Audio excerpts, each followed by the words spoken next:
I still have a landline. I have several landlines. Quite honestly, landlines still work when the power goes off. I live along the Minnesota River where the cell coverage is iffy. The one big deal that I have is that I can have Wi-Fi calling now with my cell phone, but it still is very inconsistent right where I'm at. I'm tucked down in a little bit in the valley. So absolutely, I still have a landline, and it's still the most reliable communications I have. Bill Otis is a loyal leader who knows what works. During his 37 years as CEO of Nuvera Communications, he grew the company through a series of acquisitions and evolved with changing technologies, from punch card calls to high-speed internet. But always, he stayed true to the core of the 115-year-old business. It's people. It's the people that you have. You know, build a good team, trust them. Bill grew up in the small town of Houston, Minnesota. He went to Winona State to play football and majored in accounting and business administration. But as he did the math, he thought he could make more money as a construction worker. And at one point in time, I was thinking about dropping out of college because I literally could make more money and I could have the winters off if I worked construction. My dad pushed very, very hard. My dad had an 8th grade education, both my mom and dad, 8th grade education, and he said, get the piece of paper, get the diploma. He's never heard of anybody not being allowed in the ditch to dig with a diploma, but he was one that couldn't necessarily get out of the ditch because he didn't have a piece of paper. Bill took that paper diploma to the Twin Cities for a job in accounting at 3M. But the opportunity to move back to a smaller community and move up the ladder quickly drew him to New Ulm Telecom in 1979. There was no looking back. I'm really not a big city guy. New Ulm is nice. You know, New Ulm is one of the largest small towns I think that you could ever find.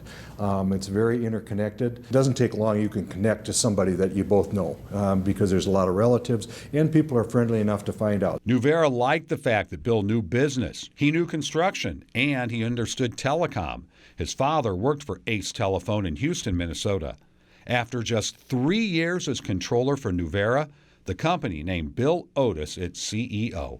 27 years old, they offered me the job as general manager, and shortly thereafter became president and CEO. There were a few people. Dick Rodenberg, who was an attorney here in town, was on the board.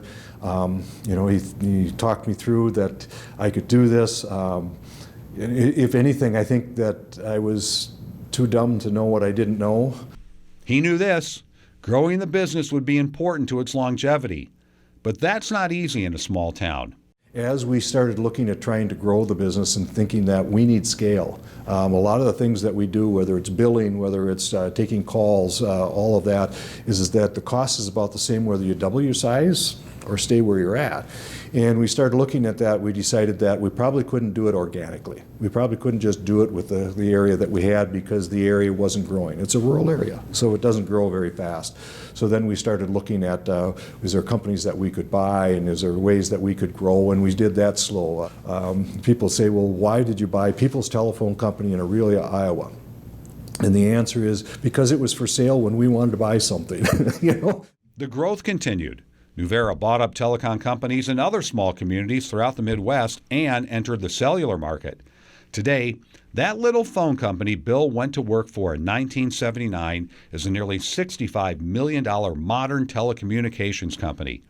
Bill retired as CEO in 2019 and remains on Nuvera's board of directors. I'm really proud of the company. Very, very proud of the company.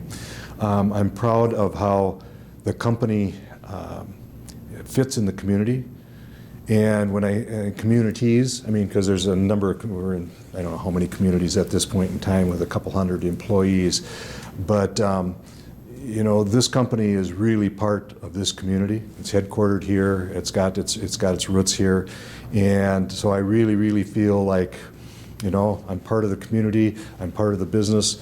I would tell you that my job was part of my life.